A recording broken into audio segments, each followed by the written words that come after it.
अब हम पढ़ेंगे थ्रेड। थ्रेड क्या होता है? Thread is a basic unit of CPU utilization and has a PC, program counter and stack and set of register and thread ID। Basically जो thread होता है वो program counter, stack and set of register and thread ID, basically it is a unique ID, इन सबको वो store करता है। Basically thread schedule कैसे होता है? More thread of control means one task can be perform at a particular time, एक particular time में एक टास्क परफॉर्म हो, और multiple threads means multiple threads होते हैं वो एलोकेट हो एक ही टाइम पे, और वो प्रायोरिटी के बेस में सॉल्व हो जाए। जो पहले आएगा वो सॉल्व हो जाएगा, या फिर मेल से मोस्टली प्रायोरिटी के बेस में सॉल्व हो जाएंगे। थ्रेड को बेसिकली सिंगल थ्रेड प्रोसेस और मल्टी थ्रेड प्रोसेस इसमें भी क्लासीफाई किया जा सकता है।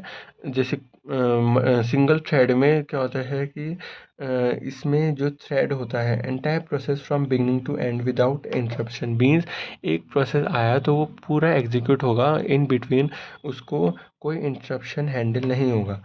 उसके बाद आता है कि single thread execute a process है single threading and it's is sequential easy to debug. Second is multi threaded process. Multi threaded process में ये होता है जिसमें जो स्टैक एंड रजिस्टर जो होते हैं वो एक पर्टिकुलर थ्रेड के लिए इंडिपेंडेंट होते हैं, और कोड, डेटा एंड फाइल्स ये सब कॉमन होते हैं, शेयर्ड होते हैं, shared variable, and they are not been shared, they are particular. And इसमें जो होता है कोड, डेटा, फाइल्स ये सब शेयर्ड होते हैं। This is the thread.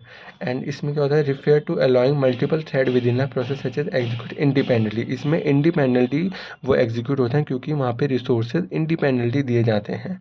इसमें क्या होता है? Multiple thread execute process in the multiple threading and improve performance more task. इससे more easily more task can be perform easily. पहले हमने प्रोसेस पढ़ लिया था। तो प्रोसेस क्या होता है? Process is a heavy weight task while thread is a light weight task. जो प्रोसेस होता है उसमें सिस्टम कॉल इन्वॉल्व नहीं होती, और थ्रेड में सिस्टम कॉल इन्वॉल्व होती है। सिस्टम कॉल जैसे कि फॉर, EXE हमने ये डिस्कस करी हुई थी। जैसे चाइल्ड से डुप्लीकेट क्रिएट हो, चाइल्ड को न्यू प्रोसेस एलोकेट हो जाए, like wise. And operating system treat different process differently, क्योंकि इसमें डिफरेंट ID होती है। चाइल्ड की PID से पता करते हैं और पेरेंट की PPID से पता करते हैं। इसमें क्या होता है? इसमें थ्रेड जो होता है, थ्रेड में जो होता है, it treat process at a single task, alright. इसमें और एक और चीज़ होती है कि thread share same copy of the code of the data but different in the stack and the register. इसमें सेम कॉपी शेयर की जाती है वेरियस प्रोसेसेस को। इसमें डिफरेंट कॉपीज़ की जाती है, डेटा फाइल कोड जो होते हैं इसमें different copies is been shared. इसमें कॉन्टेक्स्ट स्विचिंग स्लो होती है which is also time consuming. इसमें कॉन्टेक्स्ट स्विचिंग फास्टर होती है।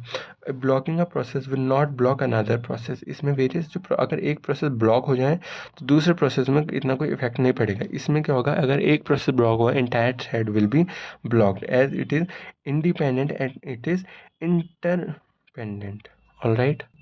This is very important.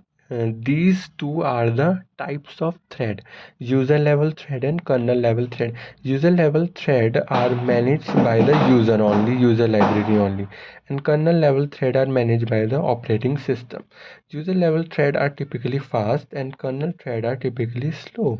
Context switching is faster in the user level thread and context switching is slower in the kernel level thread. It If one user level thread perform blocking operation, then entire process will be blocked basically for the IO.